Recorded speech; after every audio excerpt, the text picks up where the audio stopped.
when I asked for suggestions for a video, someone said, for young people, a rudimentary toolkit. What do you need? Well, what do you need? I mean, people spend thousands and thousands on tools. Well, you don't need top quality tools, but you do need something better than this, right?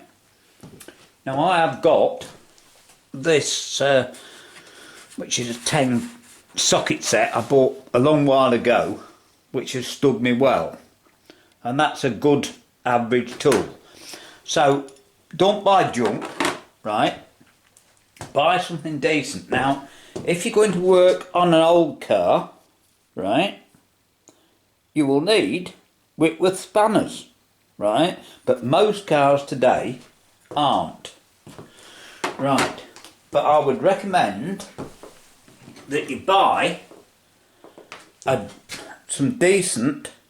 You need a crosshead and a flathead screwdriver, and I would recommend that you buy a set of decent ones. For one thing, screwdrivers, I'll just show you again. You see, in the past I bought 2 good ones, and they undo screws, right? Like that one, see? It's got a bit of wire brush on the end, but apart from that, it's alright. Whereas, somewhere down here on my selection in the floor, I've got one that I'm trying to find. Is it that one? Yeah, it's that one, I think. I think it's that one. Bit difficult because I'm having to put my glasses on and off. Yeah, and well, you can probably see that one. It's sort of not very good, but there's another one somewhere which is totally ruined, you know. So I'll just open this box, because what you need in your toolkit, and I might take my glasses off, you need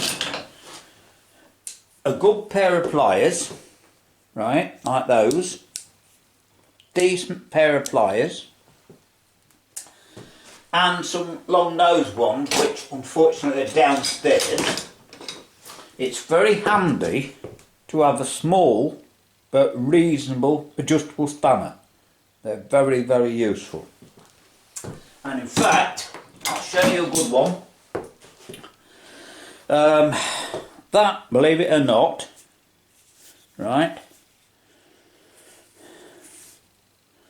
believe that or not, that was my father's, and when I was 20 I mended my Mini with that.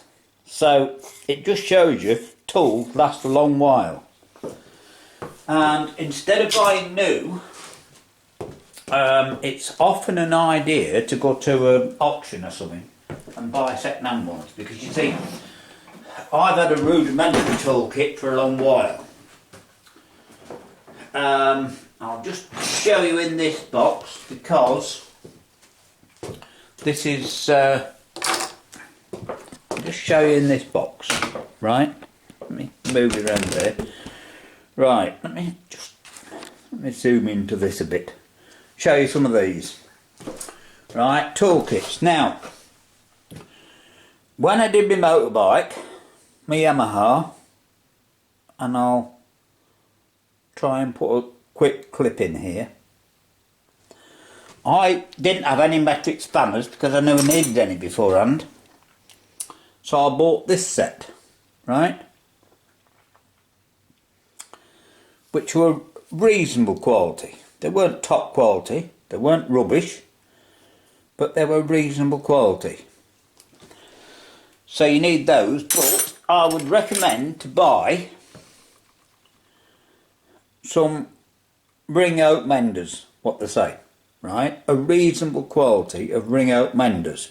Because you see, with having my car and my boat and that, I've got a toolkit in my car, I've got one on my boat. Well, I had one on my boat, I should say, which is now in my car, That's right.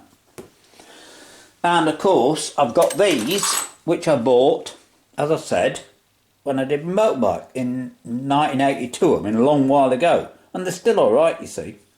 They last a long while, tools do. But as I said, if you're thinking about getting tools, buy reasonable quality. If you're doing it professionally, well, buy top quality. You know, it doesn't matter. And if you get old, as I am now, look, you get a selection, right? A big selection. And I'll just show you something. Because somewhere here, I've been given some of these, lots of these, lots of them. But here we are. That one, for instance, that hammer I actually bought when I was 17. I'm now nearly 72, so it just shows you how long things last. And you can grind the head of them, of course, if they get a bit rounded and that. I've used it a lot. I have actually used it a lot. Anyway, there you go.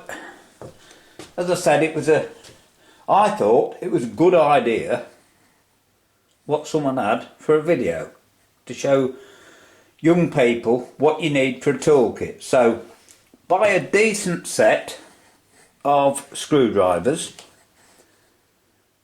and a decent set of metric spanners, because everything's metric in this country today.